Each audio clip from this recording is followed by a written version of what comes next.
So if you have anything going on like the movements or the issues you're working on, you want to submit and publish on our site, it's submissions@thenorthcarolina.info. I'll write that down later. But we have with us today Mark Laus, who's also on the editorial board of the North Star. He is a professor of history at the University of Cincinnati and the author of a dozen books, the most recent one about cowboys, which I'm going to be reviewing real soon, Mark. Most of his work explores and documents the economic, social, and political possibilities that clearly focus into the 19th century. Let me do that again. Most of his work explores and documents the economic, social, and political possibilities that came clearly into focus for the 19th century. Let's see here. It often approaches the subject from neglected directions of contemporary working class movements, land reform, secret societies, and insurgent politics, as well as challenges. What is this about, Mark? How did this happen? Okay. I don't know. Your bio is all crazy. Oh, that's my life. Okay, is this right? Am I reading this correctly? Okay, no. So anyway, he's written many books about working class movements. That's how we'll read it. Land reform, secret societies, and insurgent politics. Third parties. He's been studying third parties for 50 years. He has episodically participated in various radical organizations, starting with the Students for Democratic Society, and is currently a member of Democratic Socialists of America. Okay, Jabari Brisport, I'm going to do his bio better later. Jabari Brisport is an activist socialist and former Green Party and socialist candidate for New York City Council. He got 29% of the vote, y'all.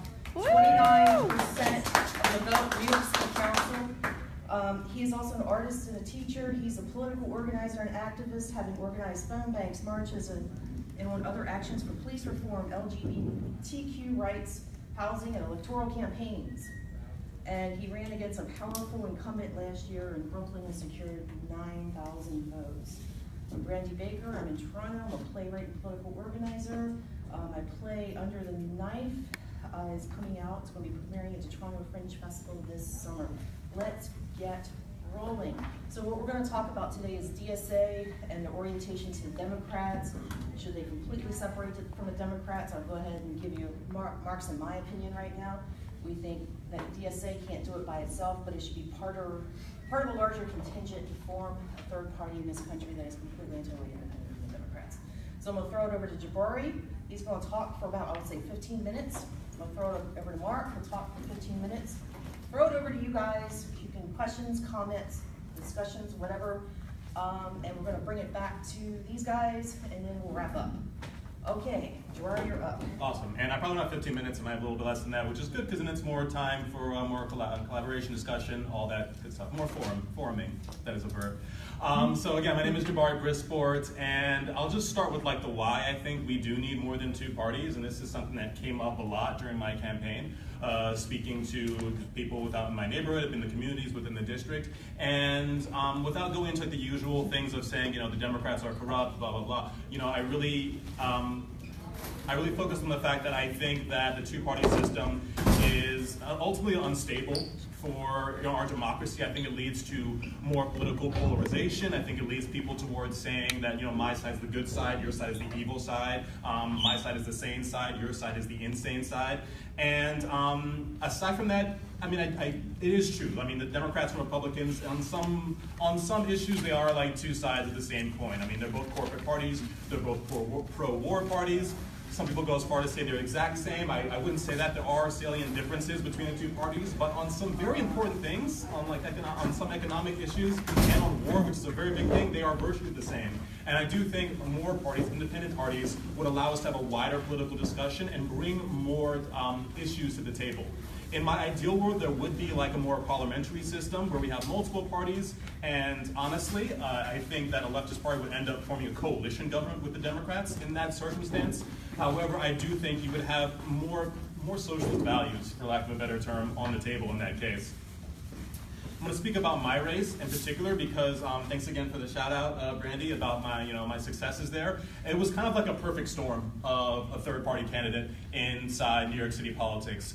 My district, there's 51 districts in all of New York City. It's a massive city, for those who aren't from here. And my district particularly is the only one that's elected a third-party candidate in decades. It elected somebody in 2003 on the Working Families Party ticket solely. Her name is Letitia James, and for a brief moment in history, she was our only third-party candidate, and then she got absorbed back into the Democrats and her the next time she ran. But it was the only district that had voted for a third-party candidate, and they had won. It was also kind of like the nexus of the DSA chapter.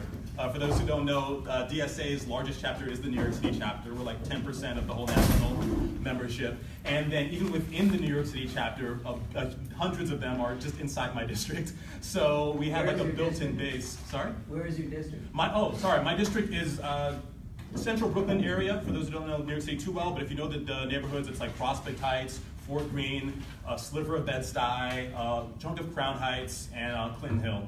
So think of near Prospect Park, northeast of Prospect Park. And there's just there were, when we started on my counter, over 300 paper members, at least, of DSA that were there. So I had a built-in base of socialists that were in the district. So elected third-party candidate, built-in base of DSA candidates. 2017 was a massive insurgency in the left. Trump got elected, and just all these socialist groups and progressive groups started getting swells of numbers. So there was a massive interest in progressive outsider candidates. And I also had the benefit of a very polarizing incumbent. The person that was running for re-election had her base in certain parts of the district, but had also just pissed off a lot of working class people over housing. She was terrible on housing. And so she was polarizing. She also went through a bitter primary with a progressive Democrat running to the left of her and just then sending out mailer after mailer of how the incumbent had sold out, in this case, the money she had received in developers in this other circumstance. So she had been weakened too. And this confluence of factors allowed me to get over 9,000 votes. This is what allowed me to really shatter Green Party records. I think previous Green Party record had been around 3,000 or so in Queens about 8 years ago or so. And I tripled that. I even got more votes as a Green and an open socialist than the progressive Democrat challenger of the incumbent. She got around 7,000, I got over 9,000. And with all that being said, this confluence, this perfect storm happened, still got 29%, right? So still lost. So I want to talk about obstacles that I think any independent party might face in their attempt to build, especially in a place like New York City, where there's a huge Democratic stronghold. One of the biggest obstacles I would say is voters who don't consume media, and I see that as opposed to saying low information voters, because I don't like that term. I think it implies levels of intelligence, and I don't like the term. But there are voters who they're not reading all the headlines, reading all the articles, but they dutifully show up and they vote Democrat because Democrat good, Republican bad. And any third party, any independent party attempting to build is going to need to transcend just getting out of the headlines and out of the news. Press is very important, but also getting out and talking to people is very important. And that comes up to my second obstacle, which I would say is brand loyalty to the Democratic Party.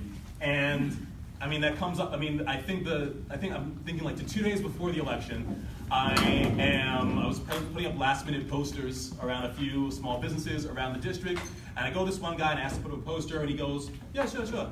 And I start to put it up, and he says, "Democrat?" And I was like, "Oh no, I'm in the Green Party. Have you heard of us?" And he was like, "No." And I was like, "Okay, well we're anti-corporate, we're anti-war." He's like, "You're not a Democrat?" I was like, "No. Have you heard about the Green Party?" He's like, "So the de Blasio?"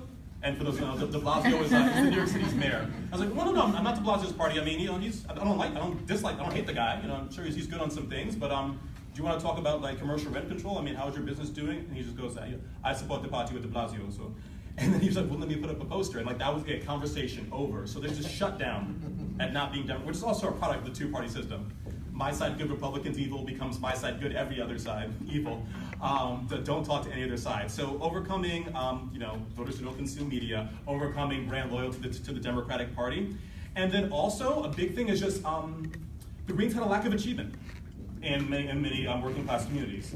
And so it's one thing to have all the right ideas, but you go to somebody and they say, "Oh, that all sounds great, but have you done any of them?" And I can say, "Well, no, we haven't elected a city council person or anybody in New York City yet, but if before, these are things we would pass." And they would say, "Well, great, but have you done any of them?"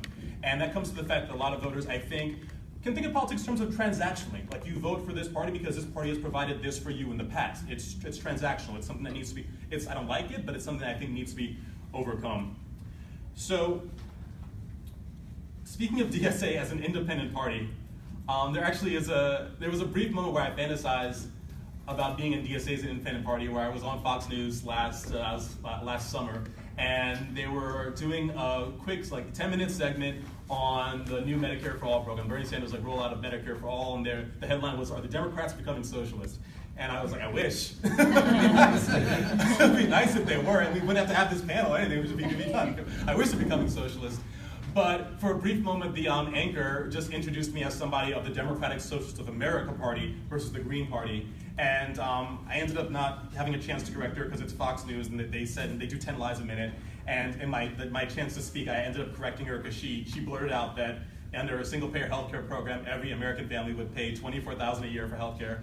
And so I corrected that instead of saying which party I was in. But Fox News. But I did fantasize, okay, what would it mean to be an independent party as for DSA? And I would love a socialist. I would love an independent socialist party. And I think legislatively, two things that are helpful. Just help with the mechanics of voting. I would love to see us winning more proportional representation, so that an independent party gets 10% of the vote in a district. They get 10% of the seats in that legislative branch. I would like to see more alternative voting systems. I like ranked choice and instant runoff, where you rank your choices, right? People have also sold me on approval voting. I think both are really fantastic. I think either would lead to more voices and more choices in our political system. And I think that any party that's attempting to build as a third party can help themselves a lot by focusing hardcore on nonpartisan races, where people don't need to list what parties are next to, because that way you can just easily overcome the branding that the Democratic Party has a stronghold on. So New York City, not there yet, but I do think, if I didn't have to deal with people saying, are you a Democrat or not, I could have probably pulled a much higher percentage. And also just victories, victories, and victories. Any independent party must need to achieve victories for working class people, for people in our communities, which is something that's great that DSA is doing. Fighting alongside communities on immigration and on housing and on the environment. And ideally, if DSA becomes an independent party 5 years down the line, 10 years down the line, people can turn around and say, oh, I remember back in 2018 when you helped us with that victory on this rezoning, or I remember back in 2018 when you helped us on X battle. So those are just a few of my ideas, and I don't think it's been 15 minutes, but I'll pass the mic on. Okay, sounds good. Mark, before you speak, I have two announcements really quick. Number one, I forgot to mention at the top of the hour that most unfortunately, Dili Balugan, he's on the DSA National Political Committee. I know he's shooting really hard for an independent socialist party and for DSA to branch off and completely break from the Democrats. But anyway, he's on the NPC, and unfortunately because of family issues, he couldn't be here today. Number two, I want to thank you all for being here today, because I know there's a lot of good panels going on right now, including this one, so I know it was a tough choice. And one more thing, after Mark gets done speaking, I know hands are going to shoot up in the air. I'll do my best to get you in the order that you're raising your hands. Just be patient with me. Okay, go ahead, Mark. Okay. I agree with you completely in terms of how I'd like to see the party system evolve. The two-party system we have in the United States today, the winner-take-all two-party system, really only exists in 3 countries. Now, they might not actually say that because they have a tendency to look at other countries and stop counting after 2 parties. But if you actually look at it honestly, there's us, Jamaica, I think, and Malta, right? However big, tens of millions of people we have across North America have the same political system as exists on an island of 3 million in one case and 500,000 in the other case. And they've got complaints about the system there, right? But at least in both of those other 2 examples, one of the 2 parties is a membership party, where people are actually, citizens are actually engaged in running the party. This system we've got here is just nuts. It's just absolutely nuts. It's almost as though it was designed by cable television. And history often enters into it only as a shadow. And I know a lot of people who like to talk about the Democrats in terms of Franklin Roosevelt. To their credit, they don't like to talk about the Democrats in terms of Woodrow Wilson as much, or Andrew Jackson, or Jefferson Davis, and those other prominent, saints of the Democratic Party. I was thinking as I was coming here, though, I used to have all these discussions during the Sanders campaign. People would say, well, would you support Bernie? We got to support Bernie. Well, if he runs as an independent, I'll support him. Well, he's not going to do that. Come on, would you support him? if he gets the Democratic nomination, ask me again. I thought that was a pretty fair thing to say, because I was absolutely certain that there was no way in hell they would let him get the Democratic nomination, right? But let's just imagine for a minute, what would have happened if he would have gotten the Democratic nomination, and my students would have twisted my arm into voting for him, and we would have elected Bernie Sanders president. Just think what wonderful things would be happening in this country today, right? We'd be socializing medicine, free education. Oh, come on. I mean, you know, all of that Congress, that disgusting Congress of both brands is going to like disappear if you elect the president. You would have elected Bernie Sanders if we'd have raised 3 times as much money and had, you know, 10 times as many people involved. Fine, we'd elect them, and what would it have meant? Absolutely nothing, because we don't have a party, because we have nothing that we can actually rely on to actually bring those ideas into fruition, and that's really the problem. I know the Democrats, people have a real soft spot for the Democrats. My father was a lifelong Democrat, right? And here we are in a city that really began the process of working class politics, right? 190 years ago, working class militants in New York City decided that they would take on the task of reforming the Democratic Party and turning it into a viable vehicle for the interests of the people. That's why the country's so wonderful today, right? It failed miserably. Not only did it fail miserably, but in order to be a part of that Democratic coalition, they had to like swallow all sorts of disgusting rhetoric where the Democrats were accommodating themselves to slavery. They were accommodating themselves. Of course, they were the big advocates of manifest destiny and everything. Most of what this today allows labor historians who vote religiously Democratic to go back and say, oh, look at all those terrible reactionary workers that forced the Democratic Party to be so reactionary back in the old days, right? It's insane. But the point is that 190 years, people have been pushing and pushing and pushing to reform the Democratic Party in the hope that it will be done. If we learn anything from history, there's one lesson to learn from that, isn't there? Does anybody seriously think, and I know I'm saying this, and people are going to be thinking in their heads, yes, of course, all sorts of different things are happening. And oh, the conditions have changed. I just heard that in the other panel. All sorts of wonderful things are happening. And Trump is so awful. He is so god-awful, right? Yeah, Trump's an awful character. But whenever I hear people say, you know, my God, the President of the United States is a racist, you know you're in the United States of America, right? You know, like, you had presidents who believed that they had a right to own other human beings. And we've made monuments to them over the years. They're the founders of our political system, right? So Trump, you know, if it was Trump alone, it would probably be one thing. But the reason that he has an impact is because it's not just him. He is a product of where this country has been going for decades. He is not just a product of where the Republicans are going. People tend to forget, most of the time, Trump was associated with one of the other political parties. He was a Democrat, right? And they certainly didn't do anything to drum him out of the party, did they? The problem is that you have a two-party system that has created, and this is another thing that kind of gets sloughed over. A lot of stuff gets sloughed over in American civic culture, right?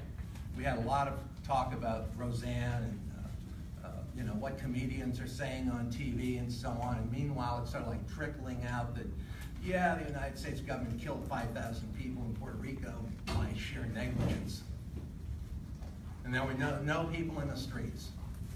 I look out with disappointment, waiting for my fellow citizens to be out there with torches and pitchforks converging on Washington. It's not happening, right?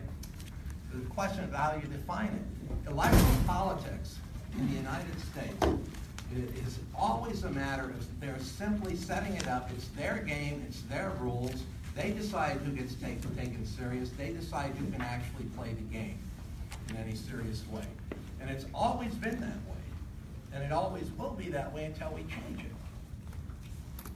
It's media and money No matter how good you are, no matter how responsive the public will be to your ideas, they want everything as much as possible to rely on that question of money and what that will buy in terms of the platform. So we had an election last time. Did you enjoy all the television coverage that went to the Greens? Right? Even Bernie Sanders hardly got covered, except insofar as he was, sort of a dramatic counterpoint to Hillary Clinton. They had focused their cameras on an empty podium where Donald Trump was going to speak in 20 to 30 minutes, and then they wondered, how did he get elected? Right? As much as they complain about each other, Donald Trump is the media baby in the same way that Ronald Reagan was. He's one of theirs. He's a product of this system. But speaking of that, the one thing we have, and it's the only asset we have, the only thing that allows us to stand a chance against that system is our numbers. The working people in this country have the numbers. We can bring change about, but we have to organize those. And we can't organize those unless we're independent. That's the problem. And we have this whole discussion, can you have big mass actions and at the same time be electorally dependent on the people that you're demonstrating against, that you put in power before? It just doesn't work. Every time it happens, if we want to see how demonstrations work under that setup, just think of those massive, wonderful, inspiring women's marches at the time of the inauguration. That was incredibly, the potential involved in that was incredible. And the Democratic Party cut the throat of all of that as quickly as they could, the same way they did with Occupy in its time. And this is what the Democratic Party has done for 190 years, right? So we have to ask ourselves the question, is there any way that they can change that? Another way to think about this, thinking bigger than Trump, as much as he pisses me off, thinking bigger than Trump, we are experiencing in this country the greatest polarization of wealth that has ever happened, ever, in any civilization in the entire history of the human race. They'll say on television, well, it's the biggest polarization of wealth since the 1960s, or since World War II, or maybe since the Great Depression. No, they're wrong. You have the same relative proportion of working poor, right? But the people who are rich in this country, nobody has ever been as rich as they are. It's because they work harder and earn it, right? The disparities of wealth and power have never been this great at all. And that last tax reform that they passed in Washington was sort of the ultimate cap to the entire thing. Does anyone think in your remotest fantasies that if you have a Democratic Congress coming in and a Democratic Senate, the House and the Senate, if they come in, you think they're going to go back to those big donors and say, now we're going to raise your taxes. We're going to be real commies. We're going to raise your taxes to the level that you had to pay under Eisenhower. Right? Which would almost be a radical transitional demand today. Not going to happen. So I keep thinking of this, and I really don't like the idea of being dogmatic about it. I try to be pragmatic, right? I've supported the Greens for years. Supported Nader over the Green candidates, and that was because I figured he was going to get more votes. I think the challenge that we have is to knock a hole in the two-party system as big as we possibly can, right? Because its survival in any form is what has really jeopardized our future, I think. But to be pragmatic, I keep wanting to ask questions. I want you to convince me. It's like I told all my friends who kept saying, we got to elect Hillary Clinton. She's going to be fantastic. Convince me, persuade me. And I never really heard much in terms of an argument, right? So I'll pose those questions for discussion. Okay, so you, and go ahead, take it. Thank you guys very much for this presentation.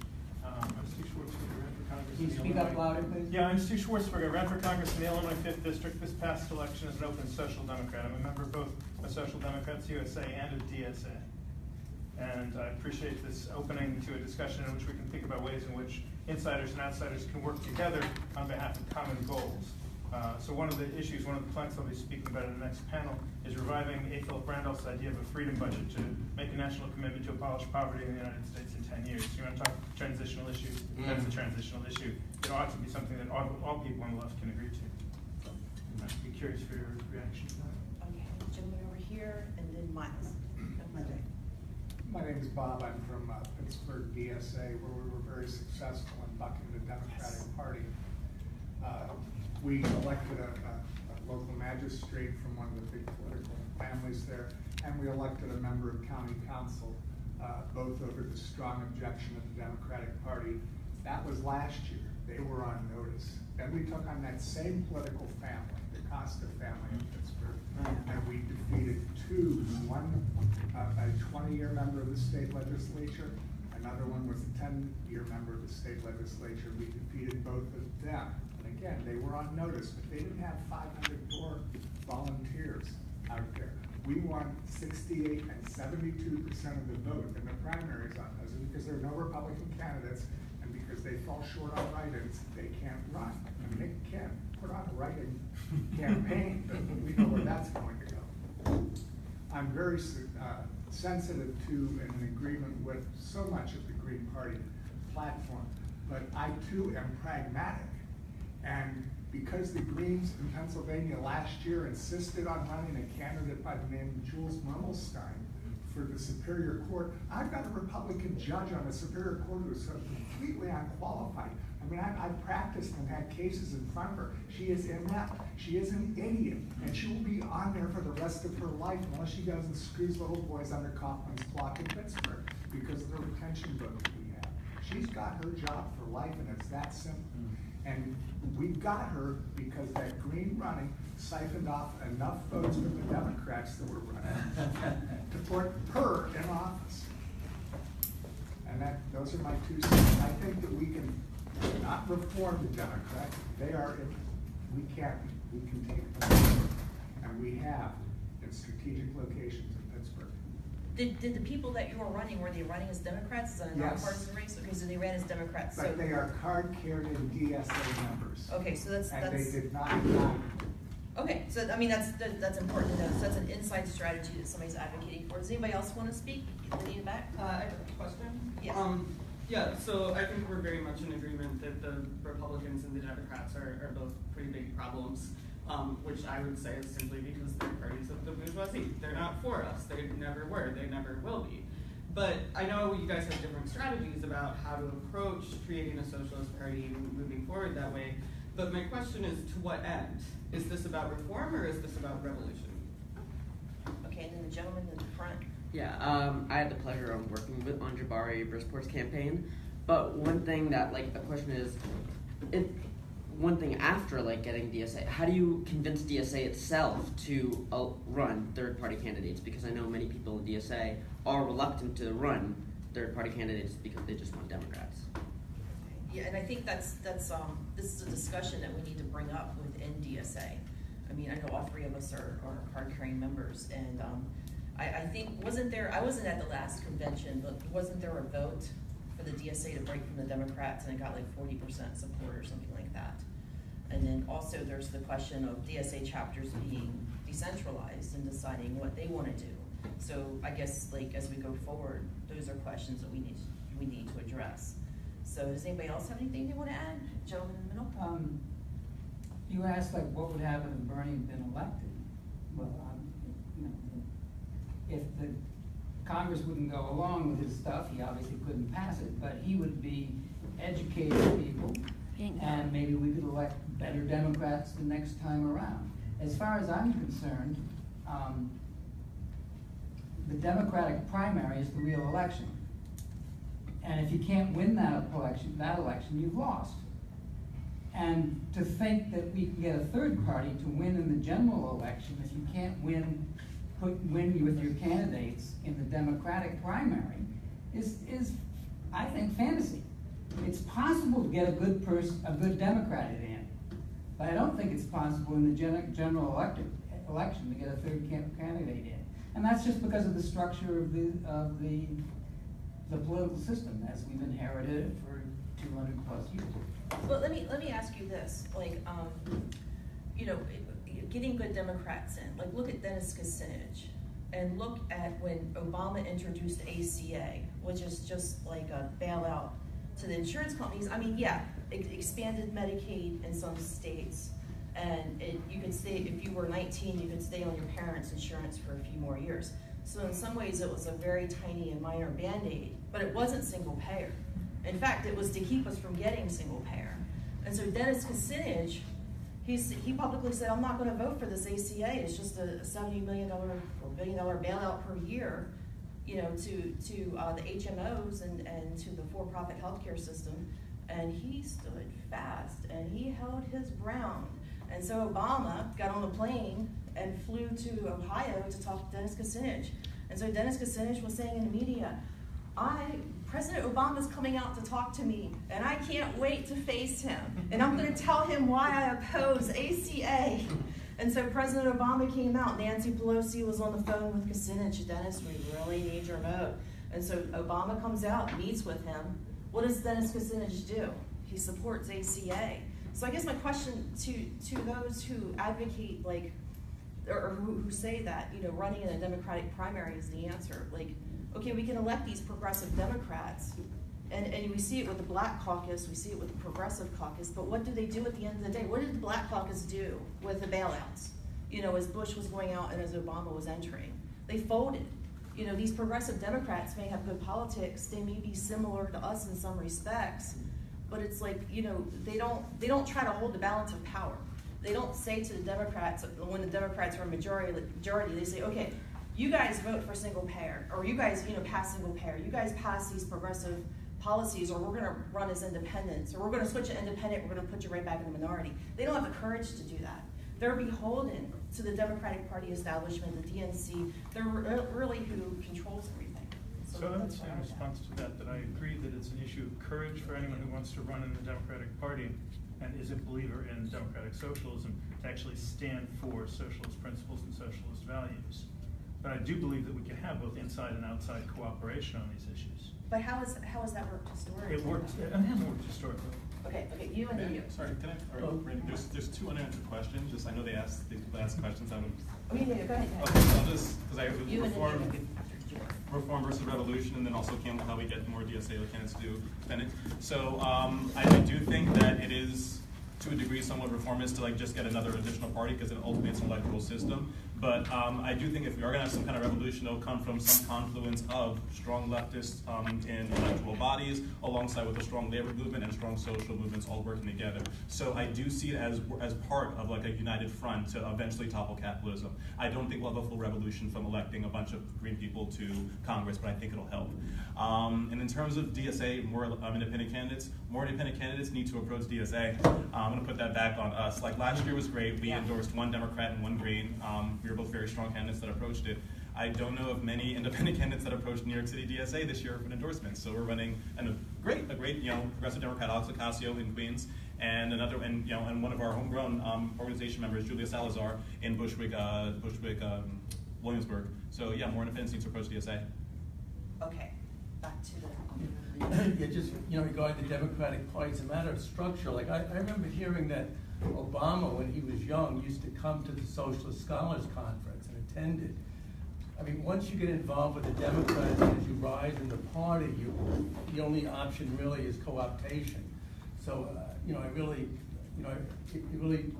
upsets me a lot to see, like out in Long Island from Nassau County, I'm Secretary of the Green Party Nassau County, a lot of progressives are running in, Democratic primaries this time around. They say, well, can you support us? And the answer is no, because they're getting involved in a really negative structure. We keep asking them, hey, join the Greens, we want you, we need you, but it's this hope that springs eternal that the Democratic Party is going to change is still motivating them, primarily because the Democratic Party has, at least relative to the Greens, a lot of power. They're one of the two major parties, and people just keep following it. It's very, it's something we have to overcome at some point. Okay, I think somebody back here raised their hand. Okay, you raised your hand, You raised your hand, and the lady after him. Okay. I just wanted to ask the panelists to reflect on, well, what do they think that like the victory of Trump or Republicans in general, like going back to Bush too, is that good for the left or bad for the left? Is the election of Democrats good for the left or bad for the left in terms of like prospects for, I don't know. You mentioned individual Republicans, mention some individual Democrats. Sure, Obama, too, absolutely, yeah. So all of those, please. Okay, and then also the gentleman back here, Miles, and then the lady over here. And then and then how does that influence like what we think of in terms of thinking about running Democrats? Okay, hold on that. Let's get some more people. Gentleman back here. Okay. Well then, I will make a suggestion for you then. There are, let's see, 75% of American people who are eligible to vote did not vote in the last primary. Over 1 million people did not vote in the last election. All you have to do is go out and get those people. Ha ha ha. But seriously, there are 100 million eligible voters who didn't vote. That is more than Bush or Hillary got. Now, do I have a brilliant idea of how to get them? Yes. Go out and talk to people. That's it. There's my 2 cents. Okay, Miles, and then the lady in the back. My name is Miles. I'm with a local chapter of the Green Party in Maryland. And a problem we have with the Green Party in Maryland is, and in other states, I think not in New York, and I think not in New Jersey, is it is almost run by Demogreens. Those who are Greens, they'll run, but they also see reasons to support Democrats, even to the point of leaving the party to vote for Bernie and then coming back. And, you know, that's just a problem in our state, that we have them running the party in the state and running for office. And I think one of the best ways that, whether it be DSA or the Green Party, can really have any kind of traction is have the backbone to say, we are a third party. We are not associated with the Democrats in any way. Even if we like that person, we're not going to support that person. We're not going to endorse that person. Let them come and ask to register as a Green, and then we'll support them. Just have some backbone as a party, as an independent, hopefully socialist party, whether it be Green or DSA. Okay, lady in the back. So I had a question for Mr. Brisport in response to you saying that electing Greens or progressive Democrats helps in the constitution of potentially a revolution that overthrows capitalism. I wanted to just ask you to elaborate on exactly what helps there. Like, what's the relationship between reforms and revolution? Yep. Okay, do we want to take their questions, the two in the back, and then we'll open the floor back up? Yeah, I'll take the second question first. And also, Mr. Pless, it's an open question to both of you. So start with the second question. You can make victories for the working class, for lack of a better term, through legislation. For example, making it easier for workers to strike makes it easier for a labor revolution. Or making it easier for businesses to reincorporate as worker-owned enterprises leads to more socialism.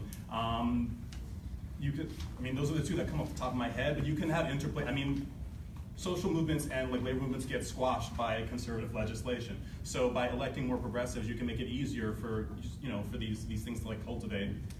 And then I also was thinking about your question, sir, too, about which is better for the left. And I'll be honest, I'm a little torn, because what I find is that when Republicans and conservatives are in power, the left seems more awake, but also more awake, but with less power to actually affect change. So I see more protests, I see more rallies, I see all of this stuff, and it's great to see all that when there's a conservative in power, but also to what end?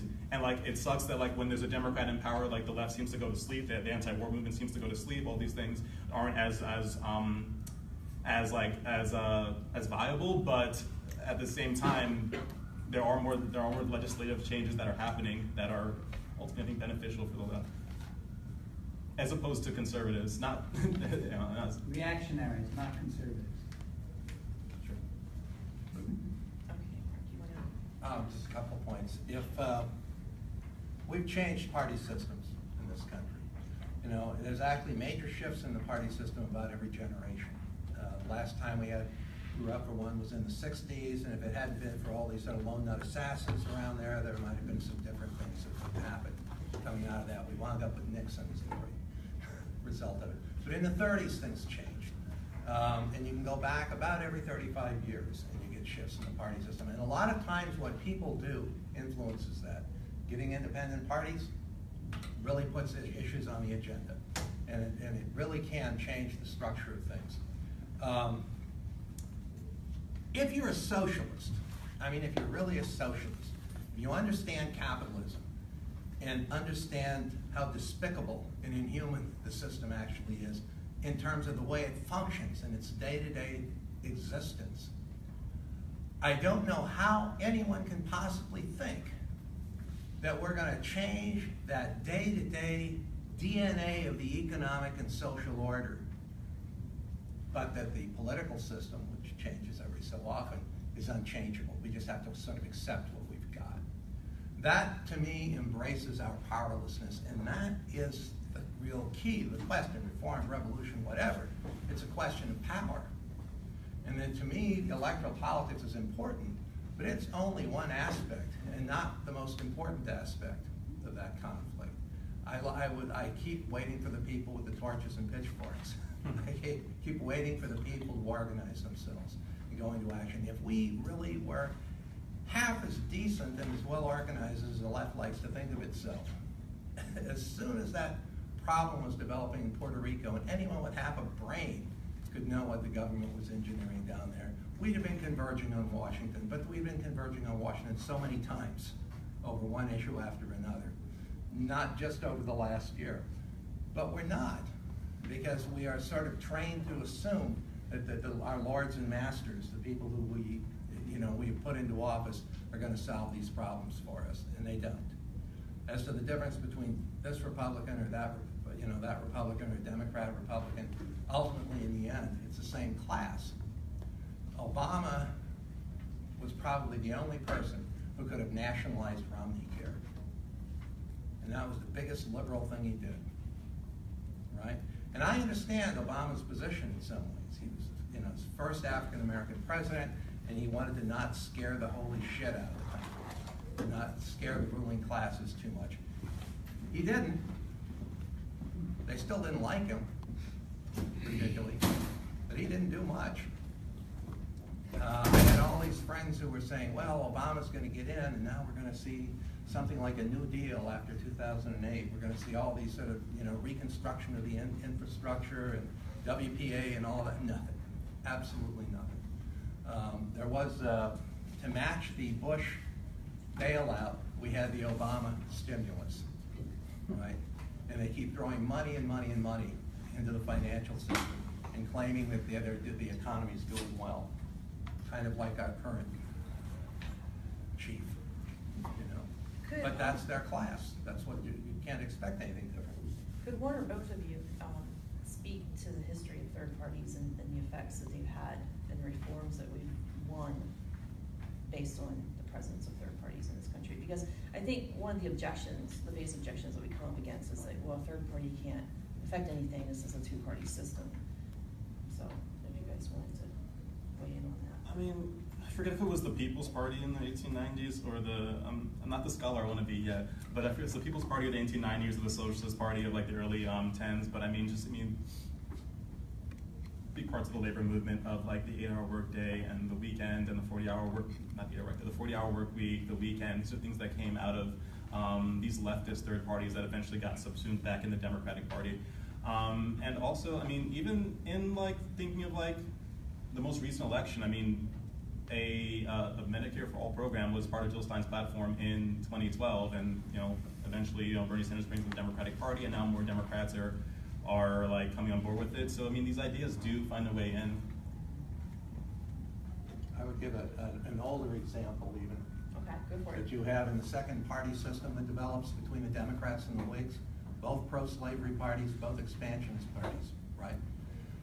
People got tired of it, and they started the Republican Party. And people tend to forget the Republican Party started in a town called Ripon, Wisconsin. You know Ripon? I went to school there. Ripon College. They have the archives of the community that started it. That's the Ceresco community. That was a socialist community. If you read the early meetings of the Republican Party, half of them were women. And it was because it was taking place in a socialist community, right? They, at the right time, kicked the Republican Party into existence, and it became a statewide party. Then it, spread to Michigan. It spread across the upper Midwest. And in the end, they had to address the question of slavery, didn't they? Okay, we have no light, but we have people who want to speak. A lack of power. Okay, this way, and then I think there's somebody over here. You have the with me? and the power's back on. I am. You have the power. Thank you. So I go by Savage Joy. Warning. I have a show on Real Progressives. I'm live streaming. Javari's smiling because I've had him on and he knows my style. So, sir, my question to you is, Mark, that is, I've had over 80 candidates on my show who have been 100% inspired by Bernie, who never would have run except for Bernie. However, yes, if he were elected, okay, maybe he couldn't get stuff through Congress, but the beauty is a lot of these people are winning. So it wouldn't be the Congress we have now. It would be a more progressive one, like I interviewed the young ladies from Pennsylvania. So it's very belittling to minimize everything he's done and how much he's changed and woken people up. And I was just curious, do you think we'd be, well, something that people haven't brought up, surprisingly, is open primaries. That's the problem that we have with so many of these things. More people would vote Green and Independent and what have you if they weren't turned away at the polls every 5 seconds. Okay, and then there was somebody, gentleman here, lady here, and then there was somebody back here, and then you. Okay. I know it's like general heresy, not to worship at the pulpit of Bernie Sanders, but that's actually one of the things that kind of scares me in a way, that, the assumption that you were awakened by Bernie Sanders and now you know what it is to, understand work struggle or class consciousness, so that kind of scares me. But I would like you to actually go back to this question from Pittsburgh, in that there are a ton of people who like, especially for the midterm elections, they view that elections as an existential threat, right? So if the Democrats don't win, then, that's it. So how do you get individuals who may consider voting for a Green or a socialist candidate, and they're just saying, you know what, I'm not going to split the vote, I'm not going to, because this election counts more than any other that came prior to it. So, not that I agree with it, but again, how do you reconcile that reality? May I answer? Yeah, I want to take more. I would say the biggest thing is really just getting the voting system to switch. I mean, which they had a major victory in Maine with getting ranked choice of voting, like instant runoff voting there. I mean, just as a counterpoint, some people might say that in Pittsburgh they have, you have the Republican magistrate because a Green ran. I would say you have the Republican magistrate because your voting system forced two parties to compete against each other instead of collaborating, which they could do in an alternative voting system. And both things are true. Both things are true that, we, the Green could have not ran. Also, they could have had a different voting system. And that's something that comes up a lot, which is, when I explain this to people, is that, like, putting in ranked choice voting or instant runoff voting is something the Democrats don't want to do because ultimately it would siphon power away from them. I mean, even after 2000, right, there was this massive thing, Ralph Nader spoiled the election. After 2000, to ensure that no election was quote-unquote spoiled ever again, starting in 2001, elections across the country switched the voting system. No candidate can take away votes from another, but that was not done. So it brings up the question to me of, like, well, whose fault is it if this is something that can be instituted relatively quickly? and relatively easily, and it's already like used in the Oscars and used in the municipalities around the country. Why isn't this being done? And so whose fault is it? If it's easy to do and it's not being done, yeah. Mark, did you want to add in? If not, I'll. I would just say I think that 2008 and the economic crisis woke people up. I'm glad that Bernie Sanders ran and that he sort of drew people into politics, all the better. I don't credit any politician as being a great educator. I don't think people learn much in terms from politicians. They learn from their experience and from their neighbors. And, ouch, don't you think? Just kidding. You are a different age group, though. I mean, I'm just going to be honest. No, I mean, know, they're the young kids are. Don't This have to is like. self-pedal things with my age. But I think we start selling my students. And how much did they learn about Palestine from Bernie Sanders? You know, Yeah. Bernie Sanders got protested because of his support for Israel. Okay, your turn. Mark, you made a comment earlier that I kind of want to push back on a little bit. You said that it was the Democrats who had crushed the energy that happened around the time of the Women's March or during Occupy. Occupy and the Women's March were both kind of ideologically scattered. Frankly, I think the Women's March was quite centrist. But I would kind of flip that on its head. And yes, okay, the Democrats didn't really like either of those things. Maybe I think they did like the Women's March. But can we also look at it and say, how did we, the left, fail at those moments? Oh, yes. Where was the left to take leadership? And I would say that also, Jabari, you just asked, whose fault is it that we don't have these things? I would say ours, the left. At any given point in time, and I don't know why we haven't done this for decades, those of us who sort of have an interest in this could be cooperating with each other regardless of organization. In the DSA, for example, we don't really have to go through the DSA, but individuals, like your campaign, that's something that people should have known about around the country. We should have been raising money, we should have been getting volunteers, we should have been doing, making some strategic choices about this. And we could have been doing this since the 1980s, 1970s. And the fact that we didn't, that's why we wind up in the situation we're in now. Us not doing it. And then part of it is that on the left. Why didn't we do it in the 80s? What went wrong? In the 80s. I think that what happened, I think that there's a real problem in terms of the left. There are a lot of people like to be big fish in small ponds on the left. And I'm including the Green Party, boy, right in that. If you have an organization of 6 people and they give each other 6 titles, and anyone else comes near the party, they're going to use, roach spray on them, chase them off. They're not very environmental when it comes to keeping control of things. But the same is true of many socialist organizations. The same is true in terms of all sorts of organizations that I've been around. I usually get leave the first time they pull out the roach spray. But that's one of the problems. People are concerned about who gets the microphone at the demonstration, rather than asking the question, how can you have Black Lives Matter? How can you have an issue like Black Lives Matter in any city in the United States and not have 10,000 people out there when there's an incident rather than 400? I don't understand that. It's just mind-boggling. Not everybody is staying at home playing video games. What's going on? And I have to say, people just haven't cared enough to figure out how to go out and get endorsers, get involved with churches, involved political organizations, any political organizations, right? We should be in the streets over these things, and we're not. I would advocate a very unpopular opinion, real quick, and I'll throw it back to the floor, is that we should run fewer candidates. We should have ran Jabari, we should have maybe ran 1 or 2 candidates, because I think the strength of the Sawant campaign in Seattle is that everybody got together all over the United States and sent money to Seattle, in addition to the labor unions and the other things. We're running too many candidates. This candidate raised $100, this candidate raises $50. That's the problem with decentralization.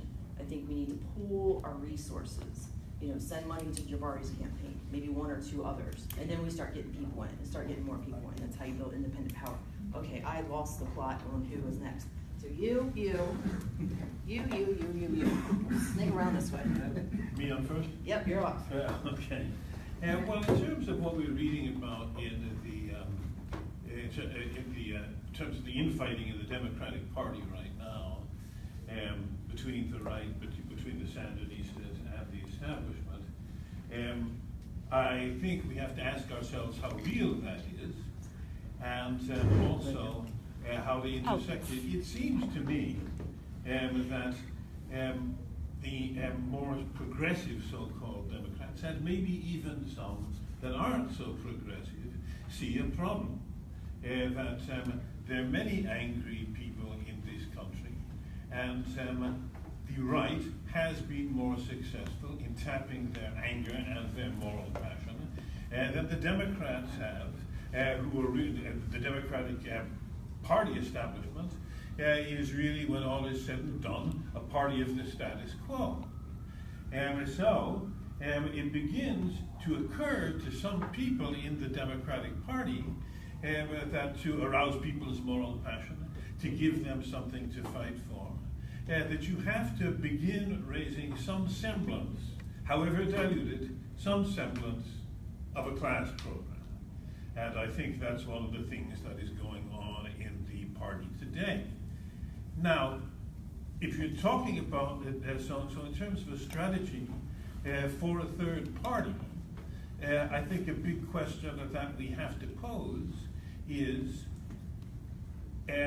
how will a third party come about? Will it be like small parties like the Green Party running independently and the masses of people suddenly flocking to them?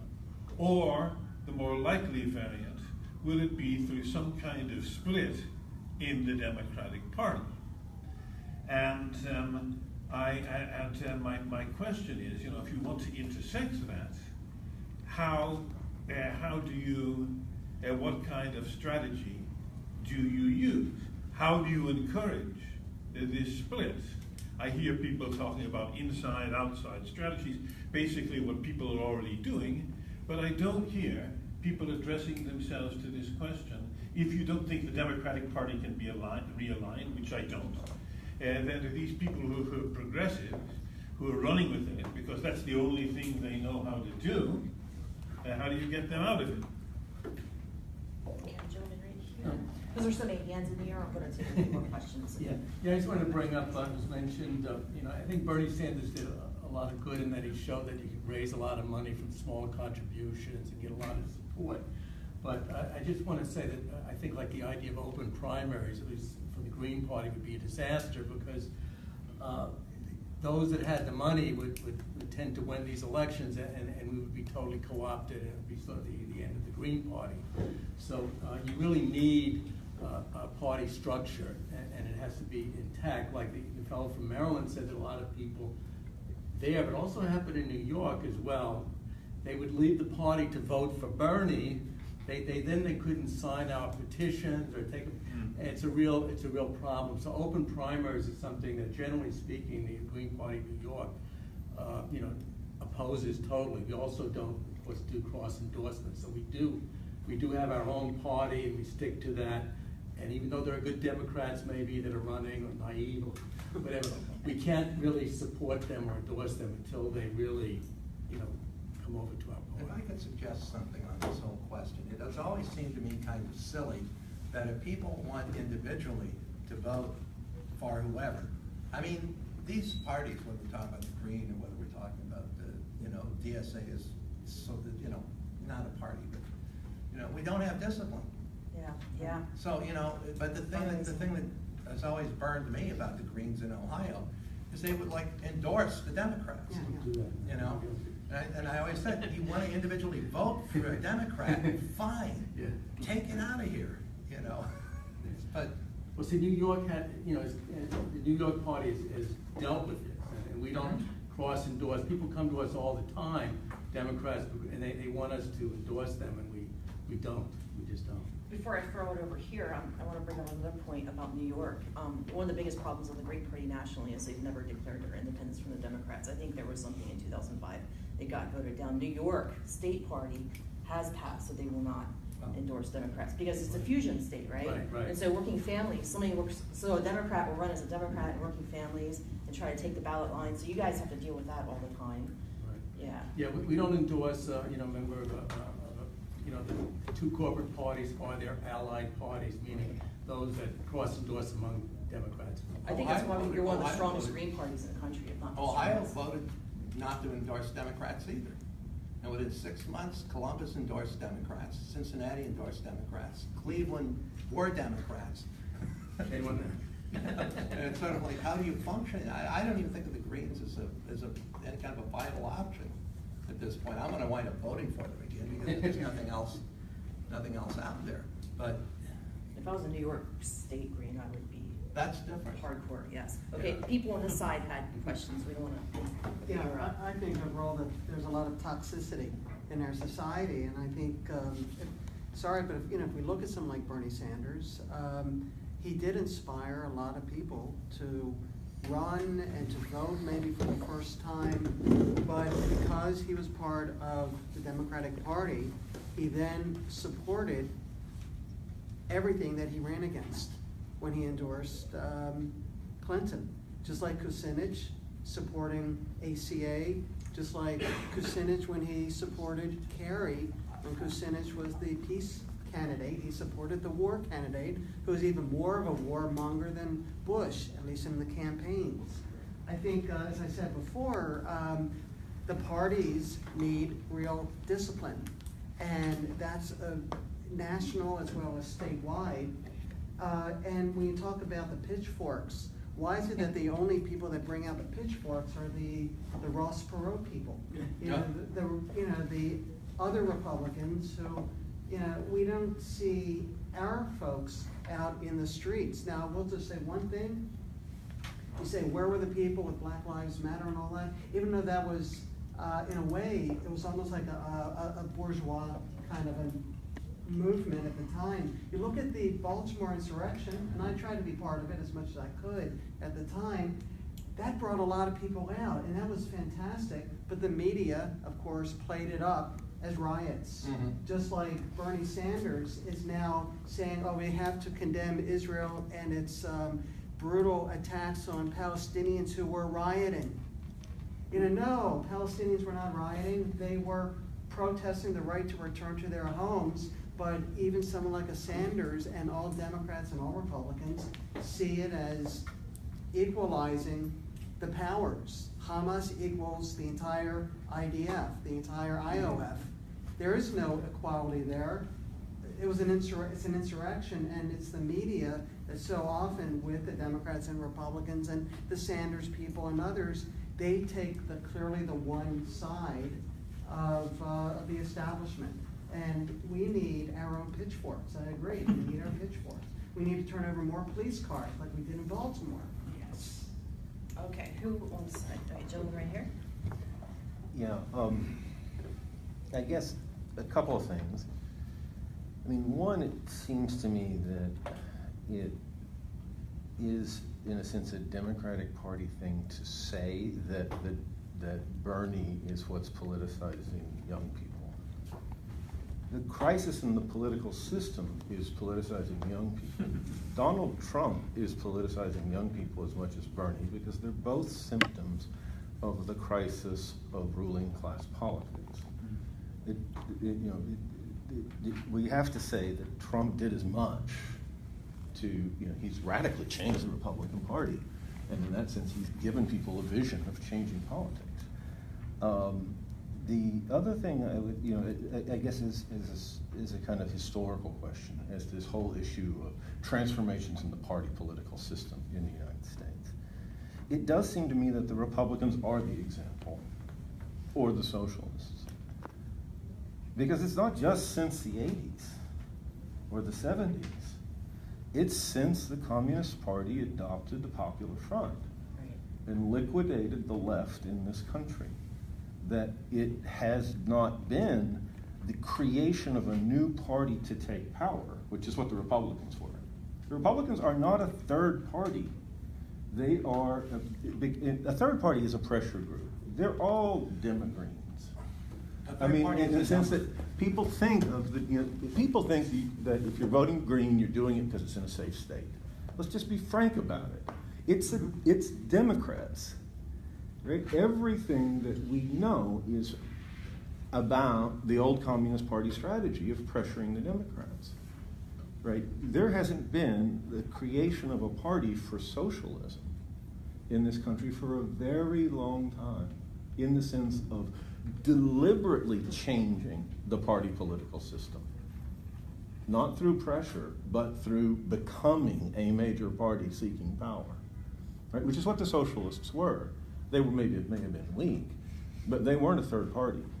And so it seems to me that if we want to talk seriously about the history of American politics, we can't really say that we haven't had a strategy, we haven't acted strategically, because the goal of socialism was subordinated to the Democrats a long time ago politically. And generations have been thrown away in our history to catastrophic effect. I would agree with pretty much everything you say, except for the part about the Green Party. I think that's the battle within the Green Party that's been going on since the Green Party is formed.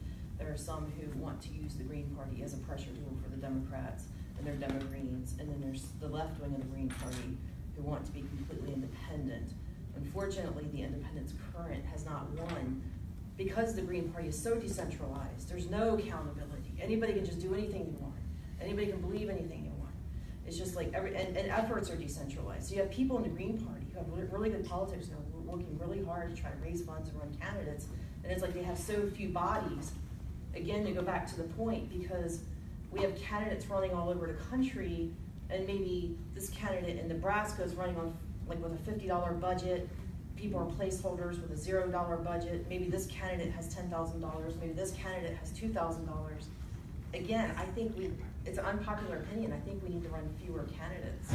So that's what I would say. Okay, anybody else on this side? Strategic. Strategic, yes.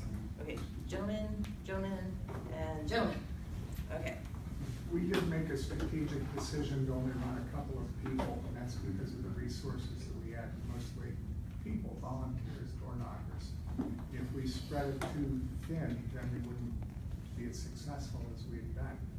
I think that you made a great point that whenever we scattershot our resources so wide, things are heaviest just before they get to the tipping point. We're almost at a tipping point inside the Democratic Party, where you've got 49 to 50% of the people who want to see real change, and that percentage is growing. The percentage that installed Tom Perez, that rigged things for Hillary Clinton, that percentage is dropping and dying off. I think that the system we've got, we can talk all day about changing it. We need to change this, we need to change that. Anything that we do that keeps Republicans from gaining power is a good thing. And right now that we have a choice of hopping in two cars, the Republican car or the Democratic car. But those are the only two cars that are available. And right now, I'd rather hop in the Democratic car, because that's the one we have the best chance of winning. And we've proven that's what we were able to do. Pennsylvania has 4 DSA state representatives now because of how the DSA targeted its resources both in the East and in the West. And those 4 ladies are going to be making some noise. Okay, gentleman in the corner hasn't had a chance to speak yet. Hi, my name is Edward. I'm from Seattle. I worked on Sean Salon's campaigns in 2013 and 2015. I just wanted to share a little thoughts about that. First of all, I want to say that her presence in our city's politics has been tremendously positive, but there's a constant fight over narrativizing like how her and socialist alternatives what that role has been, and the co-optation of a lot of the legislative victories that have been made by the left in Seattle by Democrats and by different coalition forces. There's a lot of fight amongst the labor movement. But this is my opinion, not the opinion of socialist alternative or anything like that. But I think that she was successful, so much so because of her strong alignment with social movements. 2013 was very much an Occupy inspired campaign, and the posters were 15 now in giant letters. Sean Salon. She got right to the point. Yeah, and that's what we need to do. Yeah, and there was another confluence of really great factors, endorsement from the big alternative weekly in the city that made a big difference in that campaign. Socialist Alternative, I think, has the campaigns that they've run subsequently in other races that have been focused more on like electoral grievance and anti-democratic party politics have been less successful than, I think, capitalizing on social movements. And I think that that's a cultural thing in our city. A lot of people think of themselves as progressive and want to support the quote-unquote progressive candidate. And I think culturally a lot of good work has happened disentangling that notion of progressivism from liberalism. For a lot of people who are think of themselves as Democrats, but really they want to vote for the most left-wing person they can, but maybe don't have a critical lens on party structure in the same way.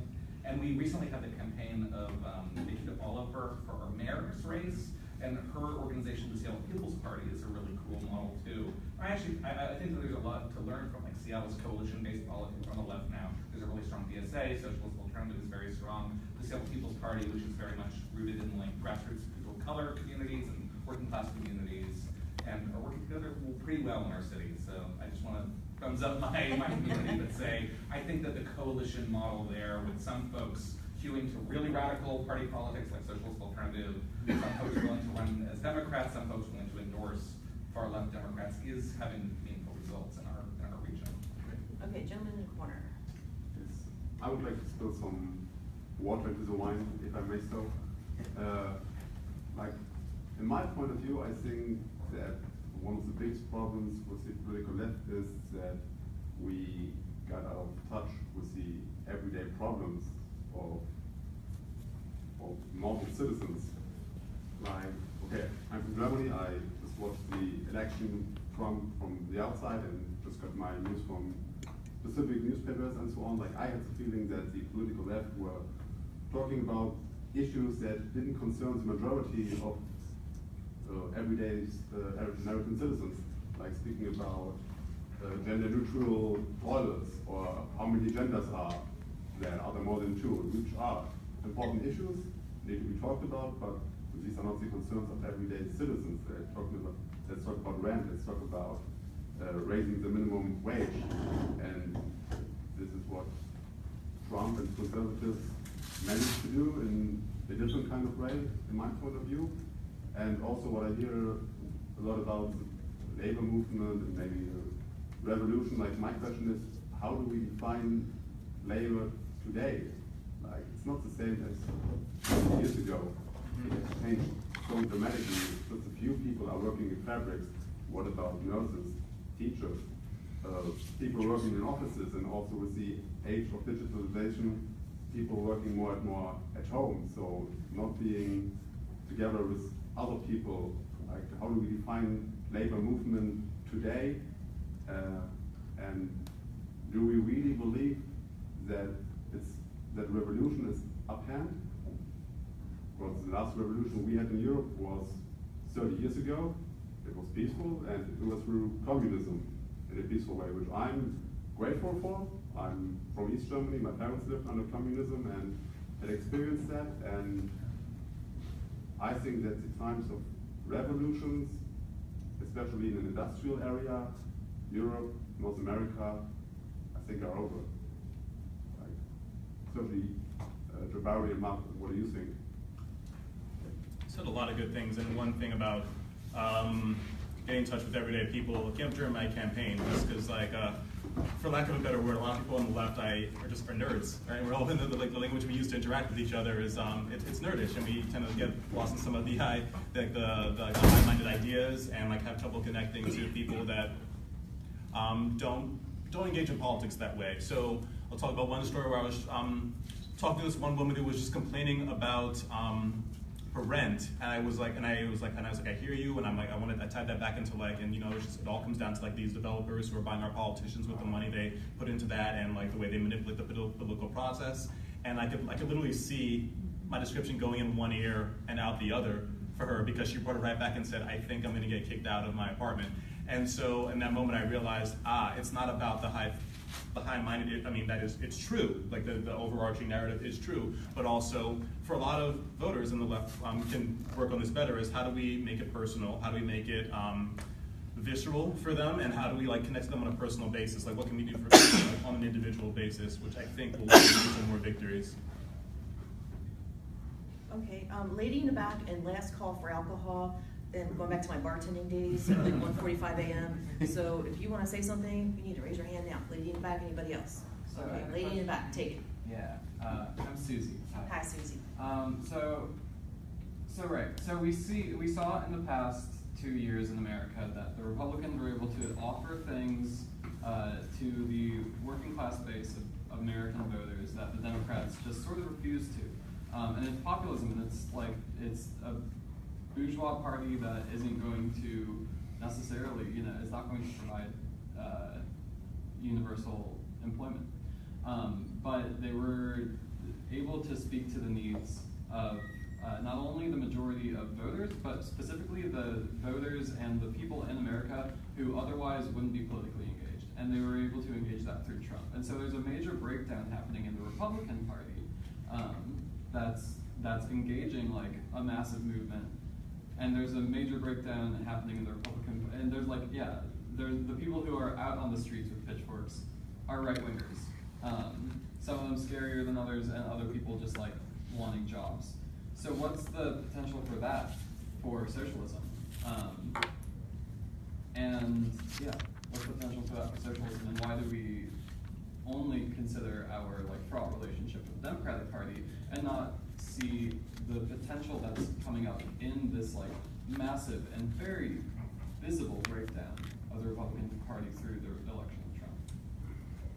Okay, this lady here, and I'm going to close out the speaker list. I think nobody else wanted to speak. So this lady here, and then we'll take it back to the speakers.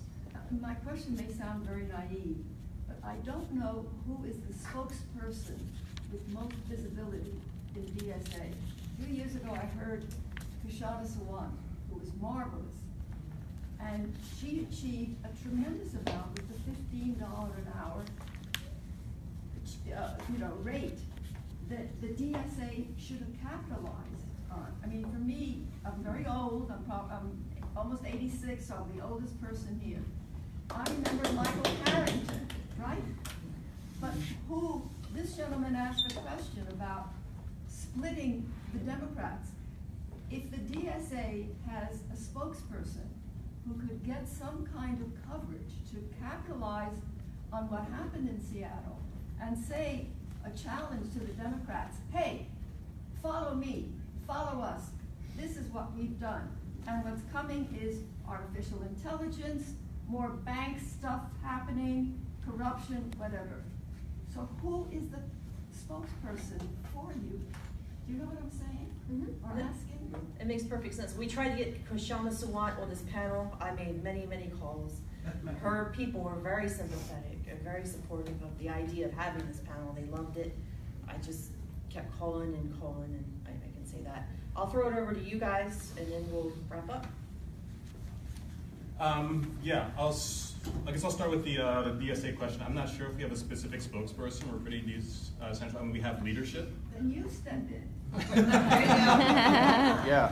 Yeah, totally. I support that. I vote yes. I'm not going to agree to that responsibility today. It's just structure. I mean, what's great about Kishana Sawant, just like the structure organization, it's a democratic centrist organization, socialist alternative, and there is a amount of we all agree on this one point, and we're going to fight for this, and this is our spokesperson. Where DSA is a little bit more decentralized.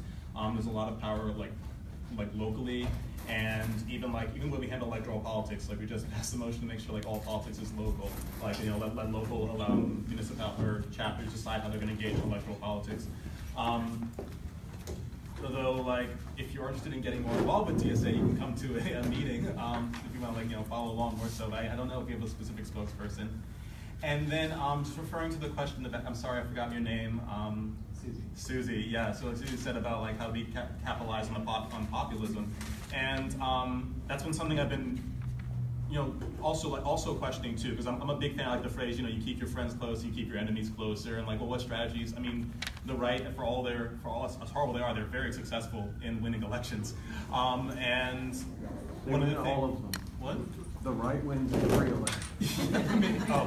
Yeah. True. What I found is, especially too, running for office, it's a lot easier to get people to rally against something than for something, which may sound pessimistic, but speaking about my election specifically, like there was a really terrible rezoning deal in Crown Heights. It was this massive defunct armory called the Bedford Union Armory. It's in Crown Heights, an empty building, and the city was thinking of selling. It was public land. The city was thinking of selling off to a developer that wanted to develop all this market rate housing and condos on it in the middle of a rapidly gentrifying neighborhood. And we found it very easy to rally people around the, like saying, kill the deal, like kill that deal. We don't want that luxury development, all that wealth coming into Crown Heights. It was a lot harder to rally people around the idea of putting it into a community land trust, which it's a more socialist way of looking at it, and it would essentially put the parcel of land in the hands of the community as a nonprofit entity that could work with nonprofit developers, not for-profit developers, and community activists and stakeholders and architects to do something that isn't for-profit. And it was harder to get people to rally for that than to rally against the bad thing. So I'm not giving you as many specifics as I would like, but like getting people on the left to rally against the bad things of Republicans, like they're passing a tax bill, getting people to rally against a giveaway of wealth to the top 1%. We can seize on that because I think it's something in human psychology. Like I'm not a psychologist, but I think like the fear of like something bad happening is more visceral for people than like the hope of something good happening sometimes, and it is something we can take advantage of, I think, in order to win some more leftist policies, or just to get more people out on the left.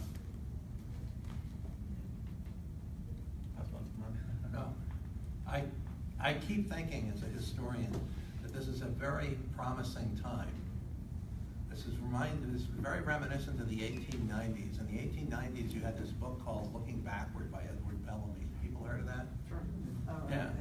And they formed clubs around the idea of socialism that became national clubs. And it was basically the idea that, socialism would be a good thing to have. Now, how you get there, that's a different matter. And people had all sorts of things they were doing. Some of them were populist, but some of them wound up going, some of them were in little groups like Socialist Labor Party, the Socialist Alternative, in a sense, existing groups with a very clear sort of program, but they participated in it. And that's one of the things I find fascinating about the DSA. It's very open-ended. A lot of different kinds of people are participating in it, and if we just have this notion of being experimental and pragmatic, then we might find a way that we can start reaching for power.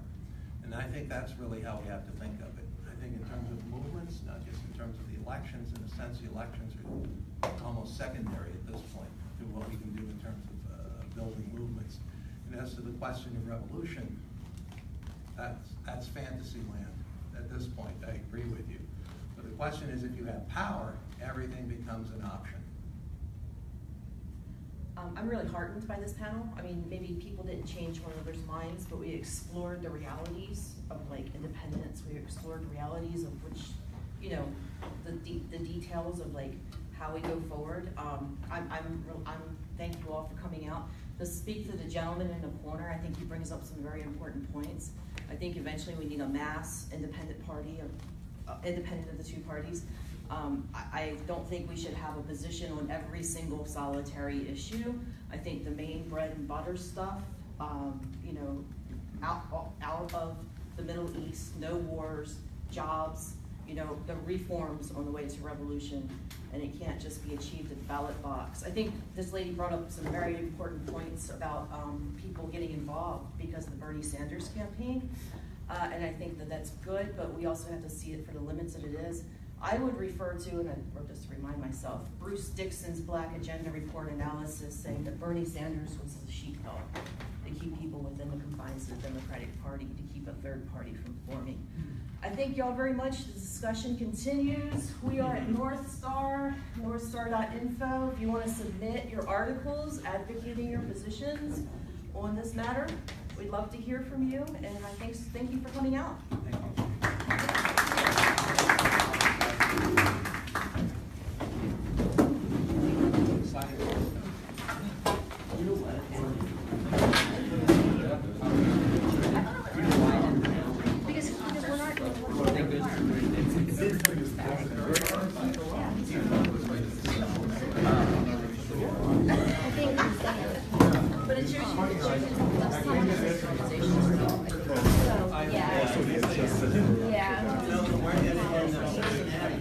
The conversation was